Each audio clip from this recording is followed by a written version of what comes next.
يا يومي يا يومي تسالني والله بيا ما تشوف سؤال سؤال اول شيء يقول لك عرف مالك اي عرفت ليش تعرف مالك ايه السؤال الرابع شلون؟ السؤال الرابع وشنو؟ قايل لك من الفراغ شنو ناس من الفارغ انا عرفت الفارغ بعد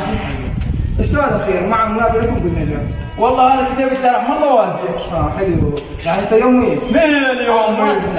ما جاوبت كذا خليت ما قطعت ولا شيء والله ابوي انا ناجي يا حمصه